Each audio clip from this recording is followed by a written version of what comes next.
Welcome to the Spirit School podcast. My name is Danielle Sarank, also known as the Squamish Medium. I created this space to inspire lightworkers to go from fear to clear and get connected to their sacred abilities and spiritual practices.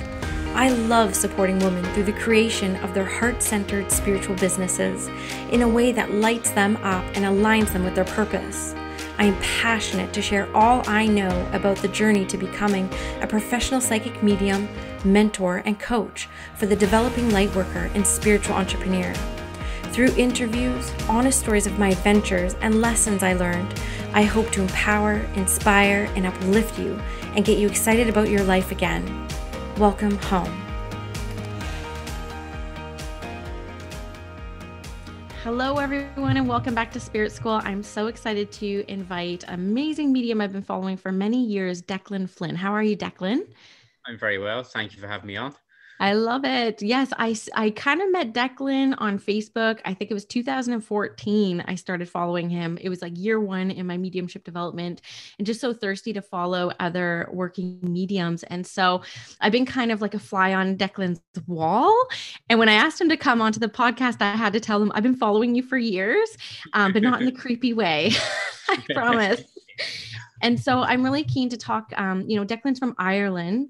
And so I have some questions about developing mediumship on that side of the world compared to Canada, where I am, and then talk to him as well about his amazing fitness journey and more about his mediumship development. So, but first, I just want to say hi, Declan, and maybe you want to introduce a little bit about yourself to the listeners. That'd be great. Okay, thank you. I'm from Dublin, and if anyone's ever been over here and you've been to the Guinness Brewery, well, you've missed an opportunity to wave at me at the back garden because I can see right up to the viewing platform. My mediumship journey began in 2004 in California. And at that point, I would have been an atheist, didn't believe in anything. After a period of passings within my family from 92 to 2000, I kind of walked away from being Catholic and my involvement with the church, being an altar boy. And my faith was strong at that point, but after all these valuable people in my life that I loved had passed over, I kind of got angry and then kind of walked away from anything spiritual. But it was a time of need, and I know a lot of people might know of the dark night of the soul expression, and I wasn't going too well in California, and I just asked, okay, Nanny or my cousin, are you there? Are you loving me? Can you help me? And a couple of nights later, I heard my voice. I heard my name being called as clearly as I can hear you speak. And I freaked out.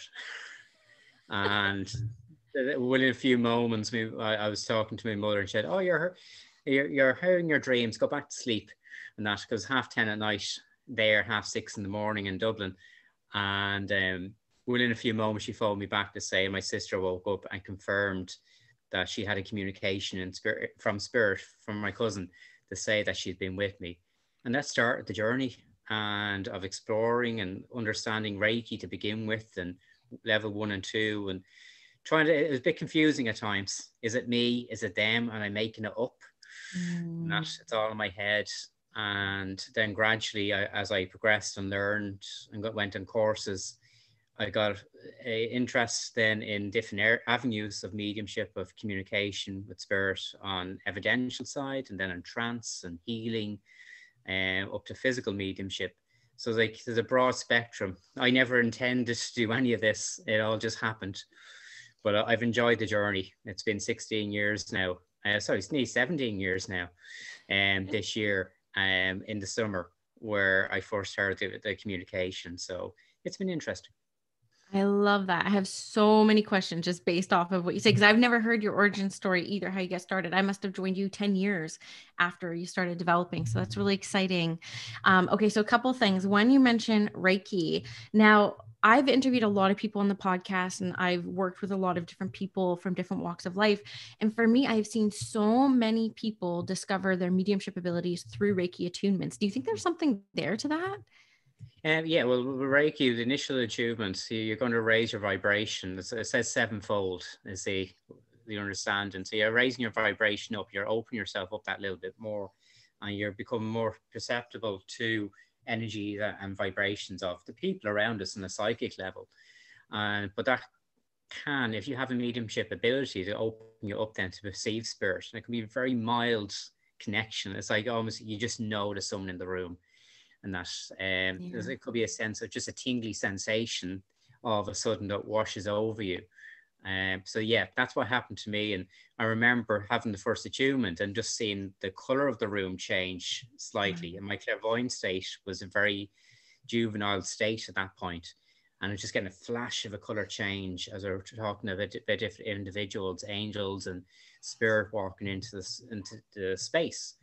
But yeah, so that certainly would help people open up and perceive that a little bit more. And years later, about 2 years later, I did Reiki 2, and that helped increase my awareness. And then in 2011, 2012, a friend of mine, a Reiki master, tuned me to the level 3, and straight off my clairaudient state got clearer within moments of the attunement. So there is stages that will help people, but that's going to be different for each individual to the depth that change will happen. Yeah, I really appreciate that. That's a really good explanation, because I've never done Reiki myself, and I don't know if I've ever consciously signed up for like a Reiki session before, like to receive one. I've had people say like, "Oh, I sent you Reiki." I'm like, "Awesome. Like, thank you. That's so generous of you." But I've never like sat down for a Reiki session. So I'm always been curious about what people think that connection is. And you just simply said it's like raising your vibrations. Like that makes really clear sense to me then. It's Okay, I just love one that. version of a modality that can use just to instigate it. And that I don't use symbols of that when I'm doing Reiki or when I'm doing healing, and that it's just just a conduit of healing. But yeah, it will help. Yeah. Okay. So something else I wanted to ask before I go into a little bit more of your development journey here, just based off of what you said.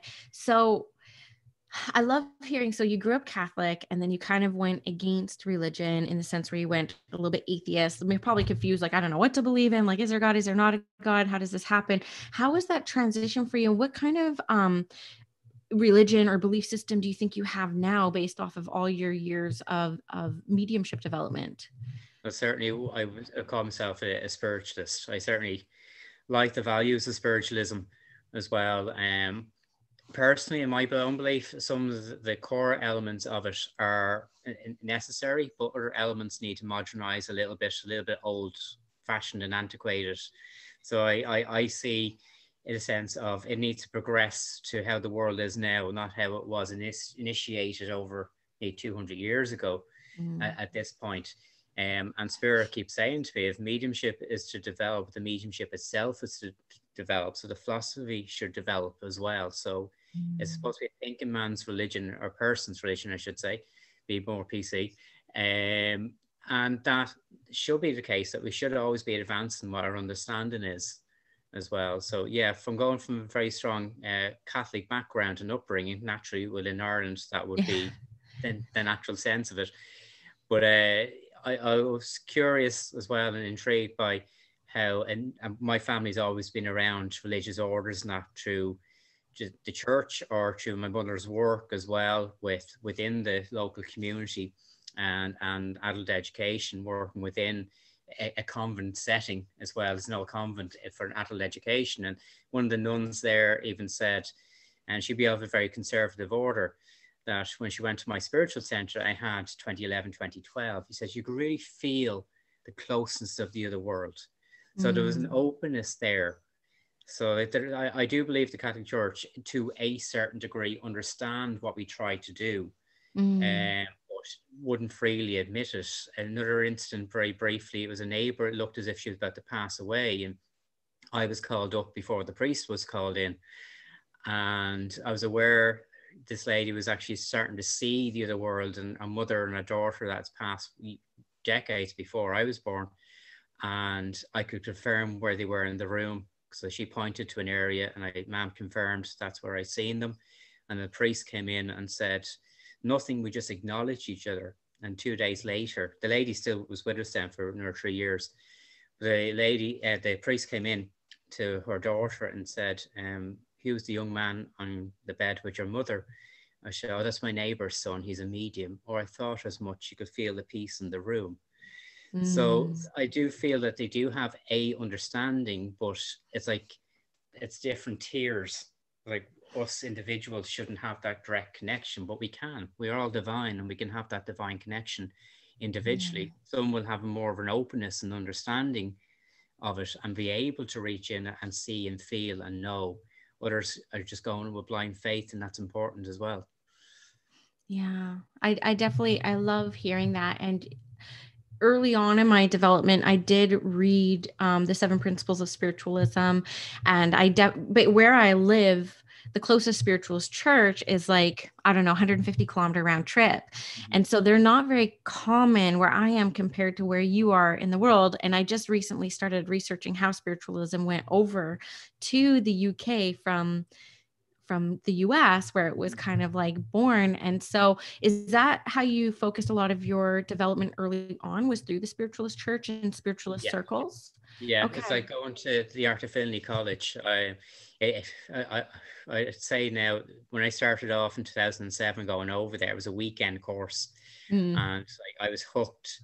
And that was after I went to a first demonstration here in Dublin by a lady from Wales, and she told me I had to go. And one day we'll actually end up doing a platform together. This is in front of 200 people. She's telling me this, and I'm thinking, oh, never. But we did do that years later. I served in her church in Wales.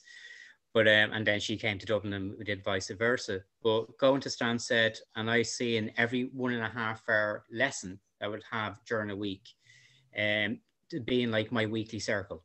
I treated it as that, because I don't have that connection here at that time. It's a little bit more open. There's a little bit more understanding. There's a few other spiritual centres that have opened in Ireland over the last decade. Some of them are very spread out. So we don't have, like in England, you could have a church in nearly in every town, maybe a couple in a town, and that. So I just go over and I do workshops, or I'll go to services in the UK when I had the opportunity. Yeah, I love that. And I think what I was drawn to the most around spiritualism, even though I never really attended a church or development circle, just was, I had 2 babies at home. So it just like wasn't in the realm of potential. But now with COVID, I attend 3 a week because everything's online, and I'm like, awesome. So I can attend different spiritual services from around the world now. And it's just been so amazing, because what drew me to mediumship and what I really kind of hung on to really early in those years of developing was the philosophy. Like, I just love spiritual philosophy. And that's why I love attending these services. And I get the sense from you, even just hearing what you've had to say too, that that's very important to you as well. It is. And like part of it, like I would not have read the Bible or studied philosophy by any stretch of the imagination. And it's through the mediumship where philosophy has come through, particularly with my initial trance communicator. That was his thing. That was Sean's priority of coming forward with philosophy, a very Buddhist type of viewpoints with it. And the inspirational writing or speaking that I would do now certainly has a hint to that, but it's a very practical philosophy as well. And say we're talking about like just going natural with the interview process and let questions come up and we go with the flow. That's how I am with my inspirational speaking, because if I think about something, me, Declan, person, and I want to include that in, if it doesn't come up, I start stuttering or I start getting annoyed, and because I'm not getting my points across. If I just allow spirit to come forward, a 15-20 minute speech can come out and I'm aware of what I'm saying at the time, but at the end of it, I won't recall every word or every part of it, because you're in the flow of that moment. And that's what I love about the philosophy end of it when you're speaking, that you are removed temporarily from your physical consciousness and you're just allowing that flow of spirit through. Yeah. So I love that. So question about this, like to get into the details of it. So when you're doing your inspirational speaking, and obviously spirit is, impressing upon you like thoughts and, sensations, what does that feel like for you? So you feel the presence of spirit when you're doing mediumship, demonstration, or one-on-one. Does it feel the same when guides come through to speak through you? In essence, it is. Like, there's not a huge difference at this point for me at the early stages of development I'm sure a lot of people would understand that you're trying to rationalize when you're feeling that connection, when it's not just you. And because initially it's going to be like 95-97% you, 2-3% spirit, because they need to get your voice working and your channel going through. And you might feel like an essence of someone coming forward and standing next to you. Now it's to a point where, and when you do that, you kind of, okay, you have a lady standing this side of me, I have a gentleman standing this side of me, and you rationalize it and break it down. When you get used to it and you look more liberal and you can be free within that energy, they just come forward and blend and just touch your mind too. So it's like their thoughts are interwoven with my thoughts and they just come forward. And that's what they're trying to do with all mediums. It's just going to overlay their mind and their concept of thought with yours. And it just blends together as one. I love that. So I'm somebody who suffers with stage fright in big ways, right? Like I imagine, like, I can't imagine standing up in front of people regularly, in front of like audiences, just standing there doing inspirational speaking or, doing readings. Like, was that something you had to get used to, or is it just come really naturally to you? What was that process for you? Because you do a lot of demonstrations. That's one thing I've noticed through, I mean, obviously with COVID, things are very different, but you used to always do like lots of different demonstrations. And I used to sit there like, wow, like, I can't believe somebody could stand in front of an audience like that. What was your process around that? I remember my very first time standing up. I was over in Arthur Finland College, and Muriel Tennant that I mentioned got me up on platform in front of about 60-70 people and said to me, how do you connect with spirit? And I go, talk to me guides. I don't know. And that's like, then I was getting comfortable, took my shoes off, sitting by the window, looking out the garden in this lecture. And I got a little bit of fragment of information through. And that built up then at the weekend where I was seeing stuff in front of me. I was hearing someone whisper into my ear, all these things. So like, but my nerves was a big part of that. And it took me a while to learn how to control my nerves and make that an empowering part too. So from going in front of a group with not knowing how to do it to, I know how the mechanics of it, I'm used to doing this. I'll stand in front of a group of 10 people, 200 people, my nerve still is exactly the same. And I have to build that energy up. If I wasn't nervous, there's something wrong. I need to get myself into that state, because for me, I use that power to expand the auric field, for my energy to command the space where I can hold that energy to a point that spirit can come forward and stand next to me, and then I can hear the whispers, or I can feel the sensations as they blend temporarily with me as I'm communicating. And like to every medium, that's going to be slightly different how that works. And like one medium I always say is when you see this auric field work with them, and how I know they get nervous beforehand at times too, and when they come forward and hold that presence of spirit, you can actually see spirit as you're watching them stand next to the medium and communicate. And I thought it's fantastic to be able to do that. So imagine we were able to do that with our nervous energy, to build it to a point where people can actually see the silhouette of those stand next to us. And that's so it's a nice aspect to aim for. But with the nervousness, use it as a power, use it constructively and not destructively. Yeah, I think that's going to be a game changer for me.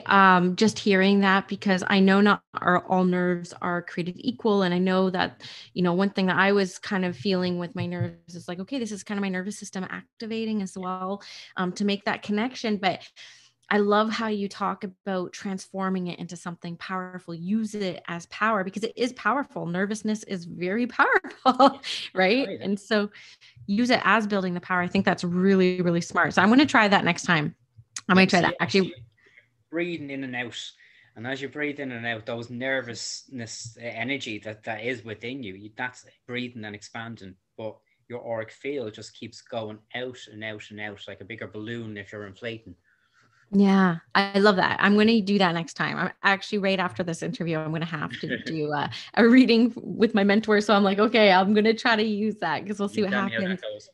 Yeah. So early on in your development, like, I mean, I went through a lot of this myself. This is what I talk a lot about on Mhm. Spirit School, but there was like a lot of fear, a lot of doubt, a lot of like limiting beliefs when it came to this work. I mean, my history was with race cars, right? And like nothing transferable to what it comes to mediumship. And so I had a lot of like limiting beliefs, like thinking like I wasn't that good or I wasn't that accurate Mhm. or I was all fluff, like all these kind of like negative things that circulated in my head that I had to learn to kind of navigate and walk through over these past 8 years. Like, did you have any of that kind of when you were developing? What were the things you were worried about and how did you overcome them? I like I was always afraid I wouldn't get a detailed enough information or as accurate, and I was very reluctant to even slightly still now to do readings for friends or family because I know too much about them, and Mm, how much is my mind going to get in the way at this stage. But even earlier on, I wanted, am I accurate? Am I detailed? Am I perceiving this right? Is it in my mind? Am I making this up? But it's mm, only when spirit come back and give you evidence that you couldn't possibly know, or the detail that you go into is like, okay, that's not something that's in my awareness before. Like one gentleman, to give an account, one gentleman came forward from spirit and wouldn't tell me how he passed. Sometimes they do, sometimes they don't. But this is a bit of an extreme, but I understood why. He wouldn't tell me how he passed. All I knew is that I couldn't breathe. So some sort of asphyxiation. I couldn't, but he didn't take his own life by anything to do with strangulation or water or nothing like that. mhm. And all I kept getting was that and a little bit warm. That was it. Turns out he unfortunately set himself on fire. So that's why I Oh. couldn't breathe. So it's like, okay, that's a bit of a shock factor, but it got me to understand what he was trying to imply by that. And I thought, I'll never get that again. And that's Mm. so unique. Two other times to two other individuals, the same thing Wow. that came up. Like months, maybe a couple of years apart, but he was a reference point then to that. So you're using information that's like a very extreme end of the spectrum with it, but it gave me an understanding that we're constantly learning with it Mm. to get the proof that way, and that's going to be a recollection I can call upon when needs be if someone comes forward again with that. Other times it's just the detail of little what might seem insignificant for some people is so important for another individual as Yes. well. Um, and sometimes it's the slightest thing said is what brings that person and spirit back to life and with the individual that's in front of you. I've had my moments with those and had eyes lit up and smiles from ear to ear. And it's like that was payment enough just to see that because they know their loved one is still there with them, watching them. Yeah. And those things are you don't forget as Yeah. well. And then you get this part of you that I'm more confident with this now. I'm moving forward with it. I can get more detail and get to a point to say I'm a nosy medium. So if you want to know, it's I like the Miss Marple Inspector Clouseau is the way I jokingly say to people because I want to get as much detail as possible as Yeah. well from that side with very little being said from here as well, other than yes and no if they understand what I say. Um, Yeah. and that's why I say people or students should be starting off with try to get as detailed as possible. You're not being criticized in spirit or being critical of them by saying, give me more, because Yeah. they want you to see that you're able to do it. And they want you to encourage you to advance as well, to show what your potential can be. Yes, I love that. And I'm always blown away too. I mean, I did strictly one-on-one readings for my first 6 years, and I just Mhm. started doing group stuff this or 2020.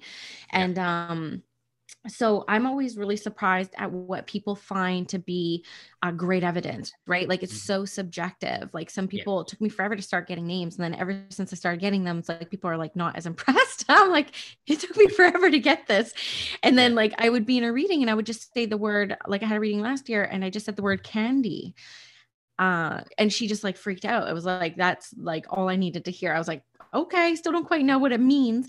And I think as mediums, especially developing ones, there's a lot of pressure about what type of evidence like we Yeah. need to bring through for it to be good. Yeah. right? In air quotes, good. And it seems to be, from a medium perspective that I've seen, it's all the same thing. But when it comes to like the sitter and what they find to be valuable and important, it's so different. And I'm always amazed at what they find to be that kind of like bomb moment, right? Yeah, if I can give you a little sample of two little things. This week, yesterday, I got a phone call from a shop owner I used to go in merchandising, and he's a medium as well. And he said my name was in his head, so he had to phone me. I haven't seen him for about 4 months, and we're chatting away. And at the end of it, she said, "I think I know why you're phoning me today, and that it's my uncle's birthday." That his anniversary was last week. His name is the same name as the gentleman I'm talking to as well. And he said, "Did he like Scrabble?" He says to me, and said, "Well, we played Scrabble Christmas night for the first time in 20 years. Yes. And then it turns out when I asked my mother, yeah, he liked kind of word games and that. So awesome. Tiny little piece. He doesn't come through very often. That tiny little bit of evidence just to show that was my uncle coming through on his birthday. And from a random phone call. Yes. So that's all it needs to be to show they're around. And it is subjective. And what is evidence for one won't be evidence for another as well. But once you know what you're doing with integrity is true, that's where you're doing a just service for spirit and for the sitter as well. Yeah, I love that. I love that. I appreciate you sharing that. Now, earlier, I wrote it down because I was like, I have so many questions for you still. It might seem like I'm popcorn popping all over. But I really have so many things to ask you. Earlier, you talked about angels. And so, like being from Ireland, like one of the first angel books I read when angels first came to my awareness, it was like year 2, because I didn't grow up with any religion at all. So angels were not something that were very common for me growing up. No one ever talked about them. And then angels, when I started developing mediumship, really started to come into my awareness year 2. And one of the first books I read was Angels in My Hair, which was from Ireland, right? Lauren Bryn, and loved the book. Anyways, so you mentioned them earlier. How do they come into mediumship, if at all? See, that's the interesting thing when, okay, from a Catholic side, we have the angelic background and intrigue that way. Well, in spiritualism, we don't talk about angels because there's no evidence of them. So that's what that end of it, which I get a little bit confused by, because one of our principles includes the angels and that of spirit and the ministry of angels, yet we can't prove it. But it's certainly something that's important to me. And angels, for me, in my philosophical way of thinking, they're not all winged creatures and that, but they will present themselves whatever way we perceive them to be, because it's better for our minds to understand them. But for me, they're more evolved souls, so that little bit more higher up in the echelons within the spirit realm. So they are the messengers, they are the intermediaries. So if I call them mediums of mediums, and that the other world is what comes to my mind at the moment. So like they're bringing that communication down, and some will present with having this large, let's say not feathery look, but it's like the winged look of energy that would be around them. So it's their auric fields of what we see. And for some, they will be perceived in the winged side of things, but they're certainly communicators and intermediaries of information and wisdom as well, guidance too. So we believe our guardian angels, and that's a big thing that would be within, let's say, the Catholic religions, the guardian angels, and in many other religions as well. There's different variations of them, but they're souls are there just to direct you along the way. So if you think of it, they're like the ushers in the cinema with the torch, shining the light on the pathway, and they intercede when needs be at times too, just to keep you on the right track, and maybe to raise your spirits, your mindset at times too. Little whispers in your ear, as Lauren Byrne had angels in my hair, and that's a little shove or nudge in the right direction when needs be. Yeah, I love that. I just asked because like I've had a hard time marrying mediumship and angels, and I have an equal interest in both, right? Like I love angel studies. I still study angels every single day. Same with mediumship. It's just a passion of mine. I did have an experience a couple years ago where this man showed up for a reading. It was actually meant for someone else in his family, but they couldn't show up. So they just sent him. And he didn't know he was going to have a reading until like half an hour before. He's like, okay. I'm like, sir, have you ever had a reading before? He's like, no. And then immediately I was like, oh God, I'm like, you're going to do this to me. I just felt angel energy all around him. I was like, sir, do you believe in angels? He's like, well, I don't know. And what they brought through was evidence. Like they brought through this situation that happened to him when he was 17, where his life was spared and it shouldn't have been. And the man just started weeping. It was like this presence more than anything. It's like, I don't know why I'm crying. It's just like this like presence that kind of comes. And that was the only time that's really happened, but I found it to be kind of interesting. And so I've been kind of like on this quest to understand, like, what is their involvement of mediumship or mediums, if anything. And that was the only time they really came through that strongly, but they come through for me all the time. Just again, feeling love more than anything else. I see them as very evolved souls. That's the way I look at it. Yeah. Okay, so one more thing before I go into the health thing, because I'm really interested about this. Because I've met a lot of really unhealthy mediums, and you're probably the healthiest I've ever met in my life. And has anyone ever told you look like Hugh Jackman? Yeah. Okay. My coach is actually Wolverine, and that. And you know what? Earlier on today, I put up there was a TikTok I did last night.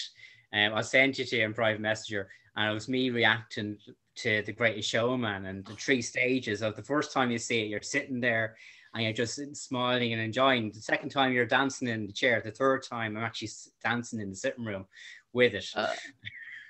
So someone said I look like Hugh Jackman. Yeah, you look totally like Hugh Jackman. I'm just sitting here. I'm like, this guy just looks like Hugh Jackman. I'm like, so if you're on the podcast, hop over to YouTube so you can see the video of how handsome Declan is. And he just looks, and The Greatest Showman for me is like my favorite movie of all time. It was the most life-affirming movie I've ever seen. I actually resigned from my job after watching it, because I was like, I can't waste my life. Like, it was just, I felt so expansive. And if I do a demonstration, I did 2 before COVID.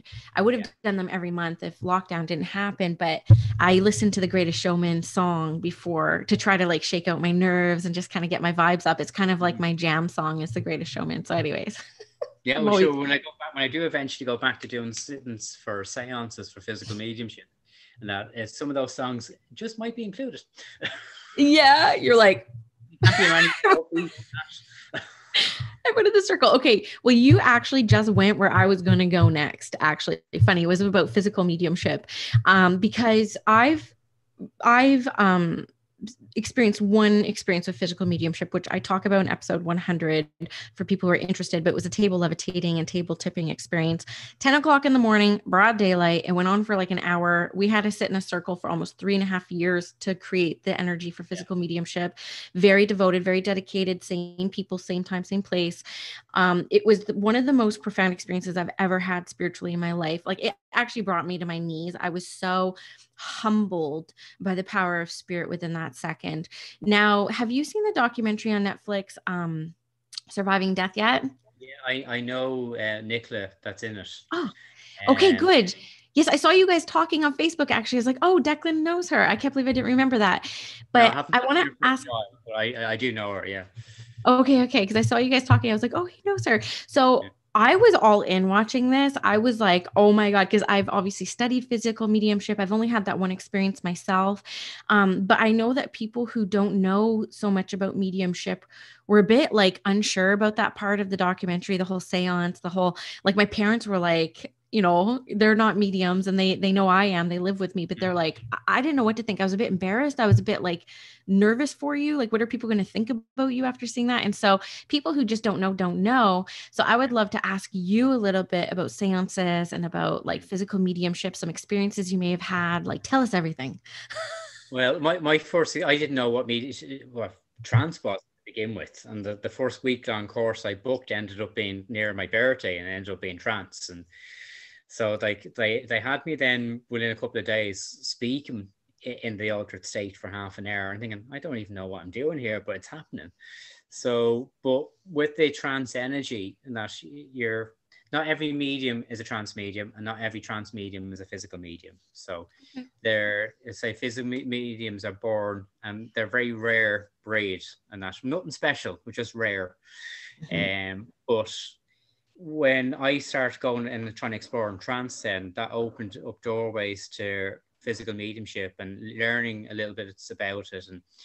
And I went my first experience of that with Stuart Alexander in Hull in Yorkshire in England.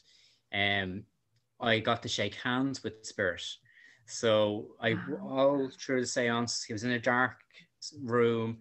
The door is all sealed off, and everything's taped around, so no beam of light can get through underneath the door, over the door, and that a red light is used in the room. And the reason why red light is used is its low frequency of the spectrum of light. So with ectoplasm that comes from the medium and the sitters, that energy is interwoven with energy from spirit and the sitters. It can form then objects, it can form rods and poles that will help levitate tables, and that way nobody is touching, everyone's holding hands, and the Mhm. table can lift up and drop. Um, but we can also get to a point where full materialization can happen, where say my grandmother could stand there in front of me, and medium or not medium, you'd see her, you'd hear her voice, and that would be independent voice that will go with that, or the voice box will develop and her voice will come through, which I'd be able to identify. Mm. But with Stuart, he was, as you see in that documentary, Nicola is tied down in the chair. Her ankles, her wrists are tied in, so it shows that she's not moving. And Stuart was like that. And underneath a table that was in front of us, between me and him, there was a red light and a glass top. So the red light shone through the top of the table. And it was like a heat haze out of the solar plexus. And out of that heat haze rolled like a liquid, that it was the ectoplasm beginning to build up. And as it condensed down, like the stump of an arm formed, then the knuckles, then the hand formed. Picked my hand up, shook my hand, tapped it on the back of the hand, and then dematerialized back into the solar plexus. And all the time I'm seeing Stuart's hands either side of the chair. So I'm watching these three hands in front of me from the one person, but Wow. one being from Walter, his guide, because he said, "Do you want to shake the hand of a dead man?" I was not going to say no. Right. So that was like, okay, I want to do this. I want to explore this. And then in 2011, before I had my own center, I started developing in this room with a few friends on a semi-regular basis, and then a little table, hands on it, it start moving and walking about. And I'd done that before without seance environments, but it got to a point where the table was moving across the room and nobody was touching the table.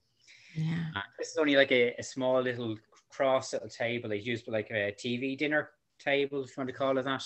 Yeah. And then that start building and dancing around the room to the rhythm of river dance. Then we moved to a heavier table, and the same thing happened again. People hands on the table, then hands off it. Energy built up. It happened. And we use a seance cabinet like the way you'd see in the documentary. But my one is a funny one. I used a toilet tent. Oh, wow. I adapted the toilet tent as a seance cabinet. And it was one of these plastic camping ones. So it got very sweaty inside. Oh my So, gosh. but like that's just to condense the energy down into that space. Mm. Um, but so yeah, so that developed into a point where we did sit every week, every Monday night, 8 o'clock. When I had my own center for a year, every Monday night in that one room was dedicated to physical mediumship, and we had some lovely evidence come forward. And the only thing was I kept missing it all because I'm in trance, so I don't see any of this. So they Right. let me actually get to a point where they could still move the table and bring me out of the altered state. Well, we got to a point where we had matter through matter happening. So my hands and feet are cable tied to the chair, with a couple of cable ties. But at the end of the session, my hand would come loose. The cable tie is still intact in my arm, and it's still intact on the chair, but one dissolved through the other. Oh. Uh, and that was tied in by one of the most skeptical. There was a medium, but he was a skeptical medium. There's a nice way of putting it. He was a part of the circle, but he wants more and more proof. Right. So he's a good person to tie me in to make sure it was done right. So with physical mediumship, it can bring a huge amount of healing as well, but it's just a rare form. It takes years of development, as you know yourself now, that it's find it difficult to get the right people that will be dedicated to sit every night that you sit for years, no matter what family occasions that come up, that they are there for that.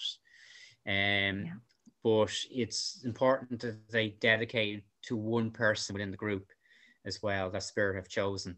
Because if you keep alternating people, which some do that, and you get some amount of evidence building and phenomena happening, but Spirit can't focus the energy in that one individual's mechanics and how it worked with them. So when they focus on that one individual over time, they all benefit from it in the end. Yes. Okay. So this is like the big question. You kind of addressed it, and hoping you can elaborate on it, because this is a question that came up in my community where, okay, we know with mental mediumship and we know the one-on-one experience can be very healing for the sitter, but what is the point of a seance? Like, what is the intention? What is the takeaway for the people who experience and know that these seance and these physical manifestations exist?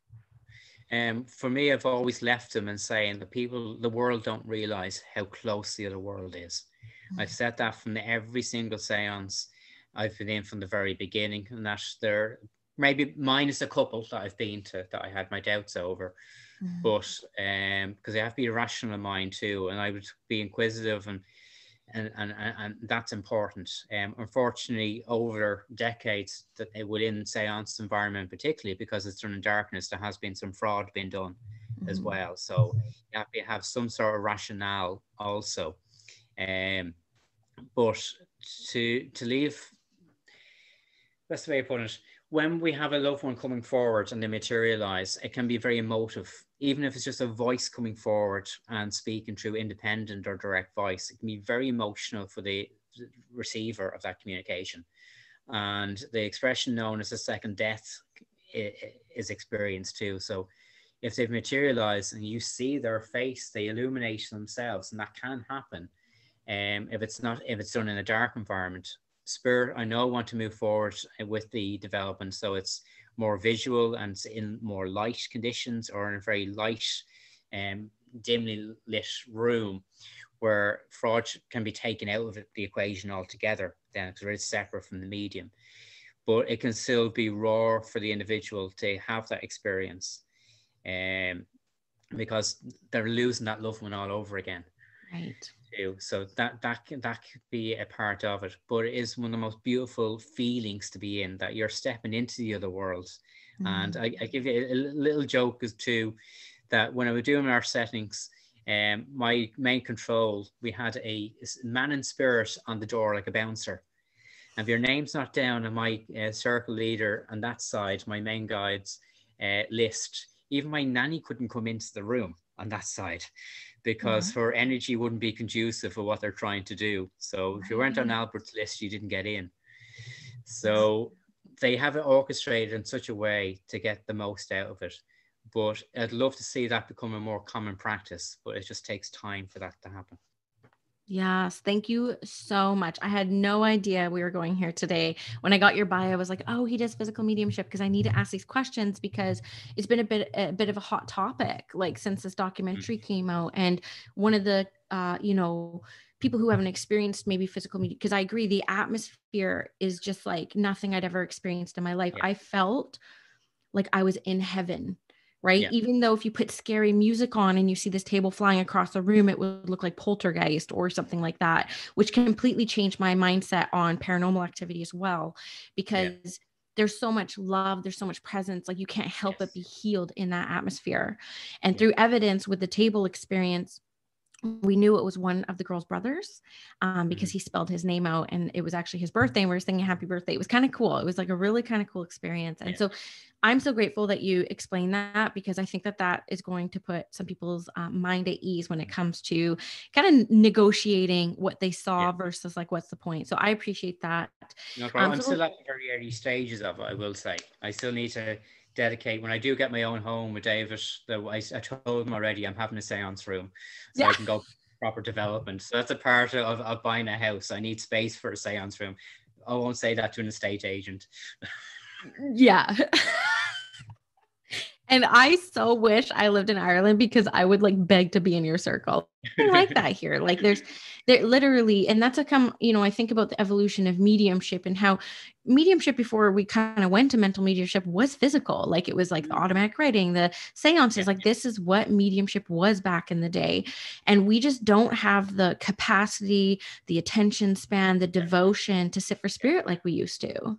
Yeah, if you look up Tom Harrison and the Trumpet Circle on YouTube, you'll see the whole documentary dedicated, and that's the red light came from him. Well, likes of his family in that sitting for spirit for physical, using the embers of a fire as their light. So the Trumpet Circle on YouTube. Trumpet Circle, Tom Harrison. Yeah. Okay.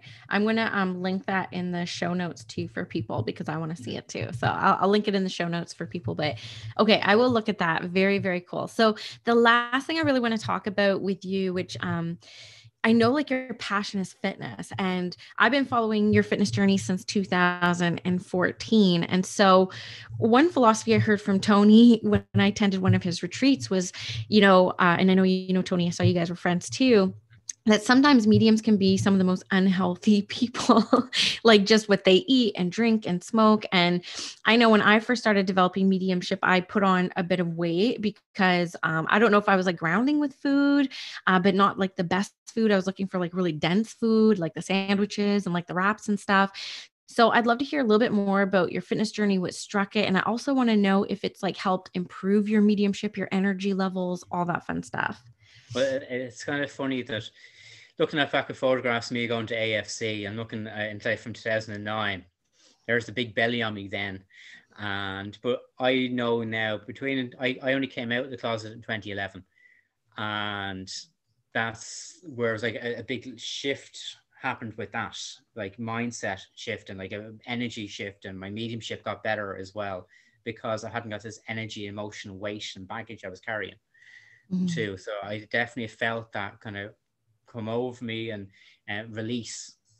It was a year later, in the following January in 2012, a photograph of me was taken when I was doing I was teaching a workshop in Norway, and I'm sitting amongst all these lovely ladies around me, and I'm right in the middle. And I was like, blessed art thou amongst women, was the expression that was used. And I looked at myself and seen a physical aspect of me I wasn't happy with. I jokingly called myself the Irish Buddha. Because that's how I felt I looked in that photograph. And that spurred me on then to change. So yeah, Spirit had a hand in it in one little way, because if I wasn't there and that photograph wasn't taken, I wouldn't have made a change. And I lost 1 stone within 6 weeks, going to a boot camp and that. And then hit and miss with going to training. And even before then, I did do an odd PT session I went to, but I thought it was great going to the gym like once a month and that type of thing. And I used to be very fit and active. I used to be involved in the Scouts in Ireland, and going hiking was a regular thing. And I did progressively see from being a Cub Scout leader at one point that the kids were more energized than I was, and I out of breath, my asthma would kick in going on a hike and that. So I did over the years progressively see my health decline a little bit in the physical nature. But after that photograph was taken, the journey started, and I started to lose weight. Another medium friend of mine, she was a student, then became a good friend, got me to do that same year a marathon. So I had 9 months to train for the Dublin Marathon. And so I lost about 1.5 stone. I did 8.5 hours of walking for that marathon. But it challenged me and pushed me on that little bit more. And Spirit kept saying to me as well that for me, from my journey, it's not for everyone else, but for my journey with physical mediumship, they'd like me to be healthier. So that's one element as what's been on my mind. I want to get healthier for that, for whatever that is needed, whatever time in the future, they want me to get healthier. So I did do that and signed up with my coach from Belfast, again, online.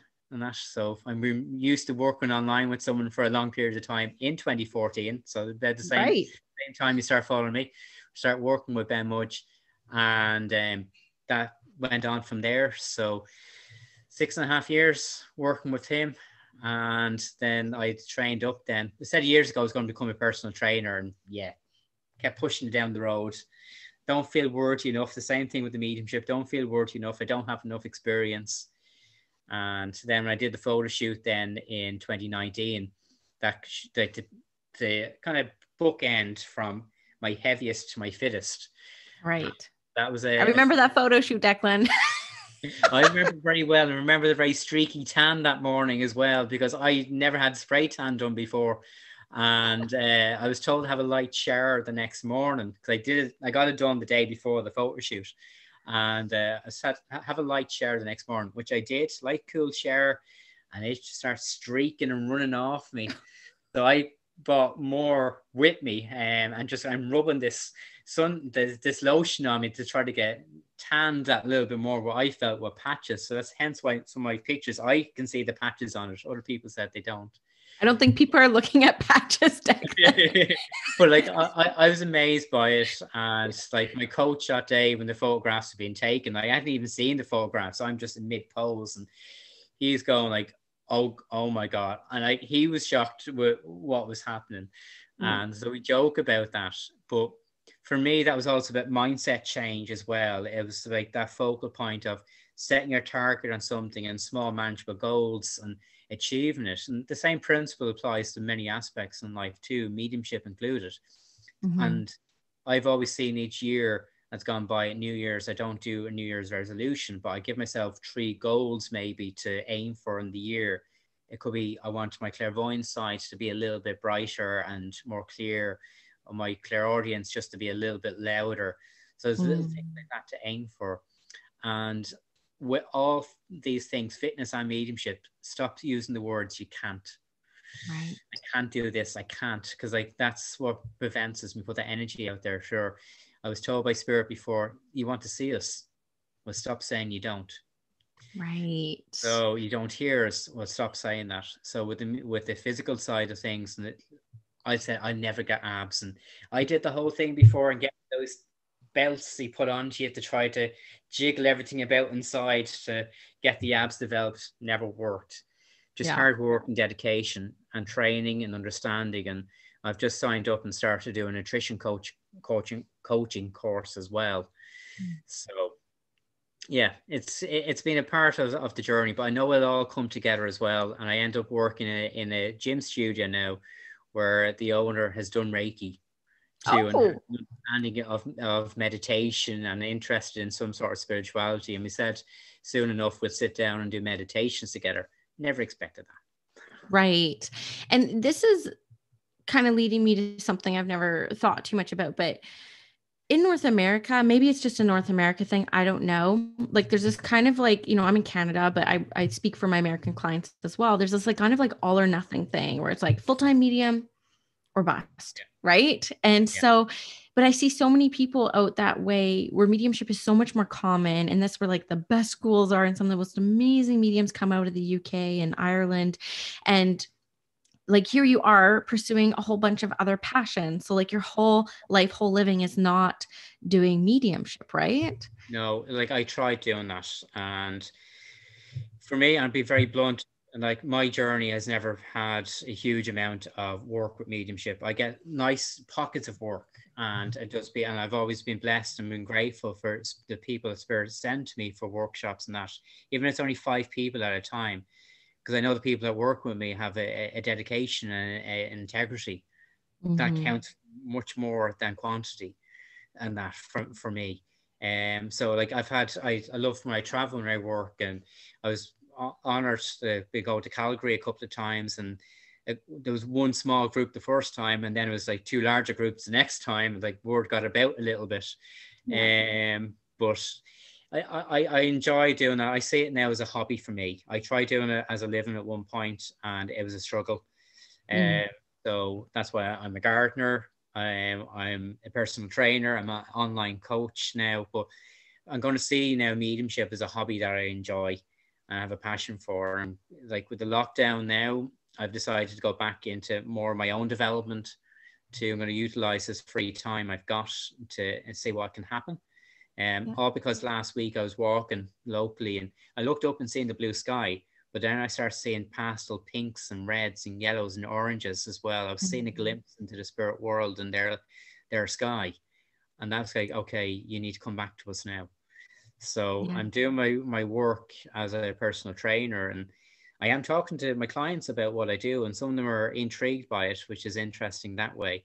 So maybe at some point I combine it all together, but I never expected to work at a gym where when I went for the initial interview, there's a Ganesh on the wall. There's Nelson Mandela quotes and banners I used to sell and all these things. And the owner is interested in a form of spirituality, which gives us a bit of common ground to talk about.